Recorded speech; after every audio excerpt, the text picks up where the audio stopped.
தமிழகத்தினுடைய நிலை 30 ஆண்டுகளுக்கு முன்னாடி உள்ள நிலை என்னவென்றால், இஸ்லாத்தை பற்றி பேசுவார்கள், எதிர்த்தரப்பினர்கள், மாற்று மதத்தவர்கள், இதை நசுக்கக்கூடிய எண்ணத்தில் உள்ளவர்கள், கயவர்கள் பேசுவார்கள், அறைகூவல் விடுவார்கள்.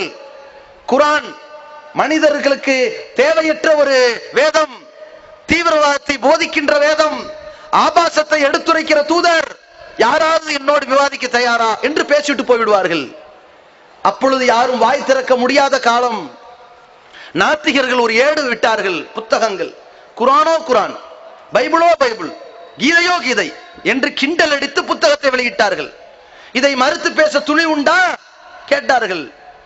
அதே நேரத்தில் ஜெபமணி அறிக்கை விடுகிறார், காபா நிலைக்குமா?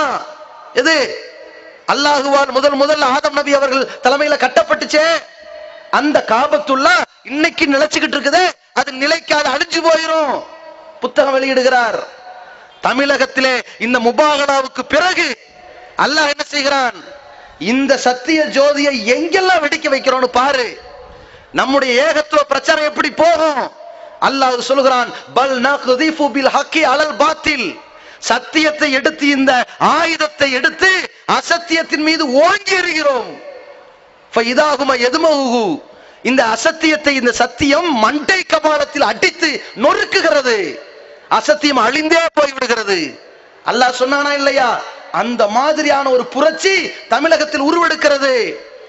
அந்த நிமிடத்திலிருந்து தமிழகத்தில் யாராவது இஸ்லாத்திற்கு எதிராகவோ, நபிகளாரை விமர்சித்தோ, இந்த புனித குர்ஆனை அவமதித்தோ அறைகூவல் விடுப்பார்களேயானால், அந்த அறைகூவலை அன்று முதல் இன்று வரை அதை எதிர்கொண்டு களம் கண்டு அந்த அநியாயக்காரர்களுடைய, அக்கிரமக்காரர்களுடைய, பொய்யர்களுடைய முகத்திரையை கிழித்தெறிந்து இந்த ஏகத்துவத்தை நிலைநாட்டக்கூடிய எழுச்சியை அல்லாஹ் கொடுத்தான்.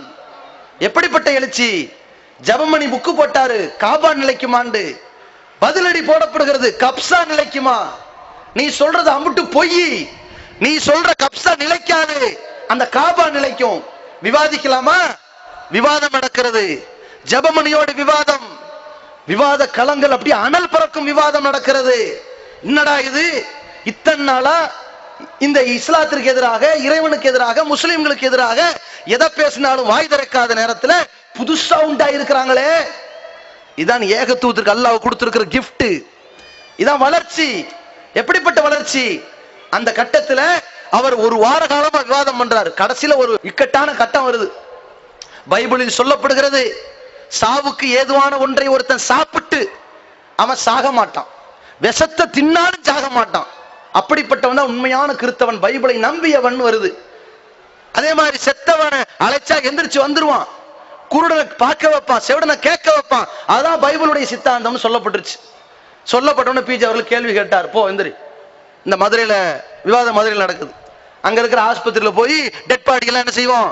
கூப்பிட ராமசாமி எந்திரிச்சு வாடா அப்படின்னா கூப்பிடணும், வரணும். இப்ப போலாமா? விஷத்தை கொடுப்போம், சாப்பிட்டு போட்டு நல்லா இருக்கியாப்பா, ரொம்ப டேஸ்டா இருக்கு, கேப்பியா நீ? விவாதம். விவாதம் அப்படியே அண்டர் பெல்ட் ஆயிருச்சு.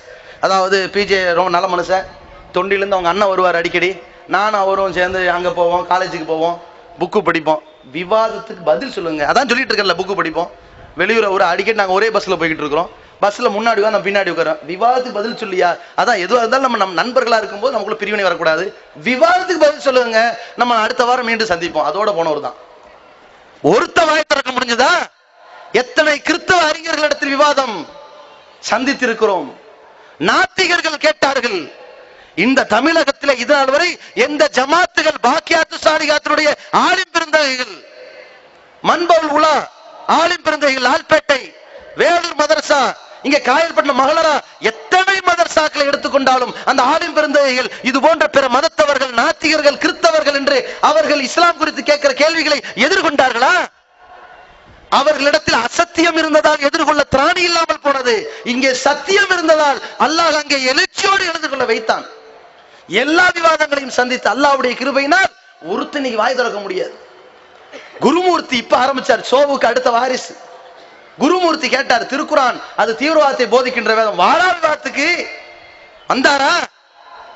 அவர் காது கேட்கல இப்ப வரைக்கும். அவர் இப்ப வரைக்கும் என்ன செய்வாரு? அது சோவுடைய மரபுல நான் ரொம்ப ஆழ்ந்த அனுதாபத்தில் இருக்கிறேன், விவாதம் என்னாச்சுங்க, நான் இன்னும் துக்கமா தான் இருக்கிறேன், இருந்துகிட்டே இருப்பாரு. இவர் சாகர வரைக்கும் வரமாட்டார். ஏன்? இந்த சத்தியத்தை எதிர்கொள்வதற்கு ஒருத்தருக்கு திராணி இல்லாத வகையில் எதிர்த்தரப்பினரை எதிர்கொண்டது இந்த ஜமாத்.